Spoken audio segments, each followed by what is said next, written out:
බානෝ සිරිපාද යන එක හරි ආතල්ලා. ආතල් කියන්නේ එහෙම නෙවෙයි. සිරිපාද යනවා කියන එක කියන්නේ හරි විනෝදයි. අමාරු ගිහින් ආවහම අමාරු පුතේ টয়ලට් එකට යන්න වෙන්නේ පුතා මේ টয়ලට් එකේ බිත්ති අල්ලගෙන. හරිද? අමාරුයි. ඒ වුණාට කමන්නේ ගිහින් බලන්න ඕනේ එක්ස්පීරියන්ස් එක ගන්න. හරිද? මන්න දැන් අපේ ස්ටාෆ් එකේ ඔක්කොම එක්ක කරලා යන්න හිතාගෙන ඉන්නේ. සතියක් විතර නිවාඩුවක් දෙන්න වෙයි. කමන්නේ සතියක් විතර නිවාඩු දෙනවා. හරිද? කොහොමද ට්‍රිප් එක එක්ක කරලා යනවා. හරිද? ඔව්. මොකද සිරිපාද යනකොට හරි ෂෝක්. සිරිපාද යනකොට මොනවද කියන්නේ? තොම් සරණි කවි කියනවා.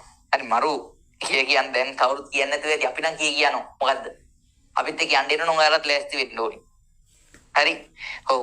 ඔයාලත් හොඳට ජීවසියක් ගෙම දා ගන්න ඕනේ. මං කෙලින්ම වීඩියෝ කෝල් එක ගන්නම් ඔයාලට. නැත්නම් මේ Zoom meeting එකක් දාගෙන මං යනවා සිරිපාද.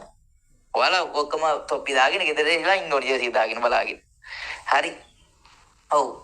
මොකද්ද කියන්නේ? මේ සිරිපාද නගිනකොට කියන්නේ මොකද්ද? බුද්ධං සරණේ සිරස දාරාගෙන ධම්මං සරණේ සිත පහදාගෙන සංඝං සරණේ සිවුරු දාරාගෙන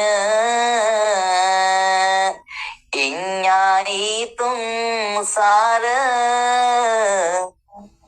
නියදහාගෙන කම්මැලි දුනම අග්ගලක දෝ පුතා හෙලේ නගි දෝ පුතා අග්ගලක දෝ පුතේ කියනවා නඩේ ගුරා හරිම හොරා. හරිද? එහෙම කියනවා. ඊට පස්සේ ලස්සන නංගි කෙනෙක් එක්ක නඩයක් පහලට එනවා නම් කියනවා. මොකද්ද?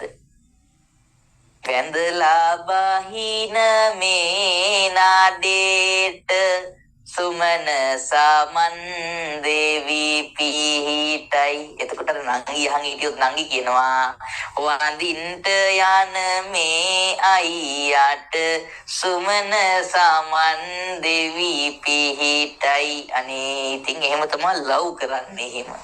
හරිද? එතකොට මා රාතල් එකක් තියෙනවා මේ වෙයි. හරි. අල ගිහින් බලන්න. හරි. රයිට්. ඔන්න උදේ අපි පරිමිත භාෂා ගැන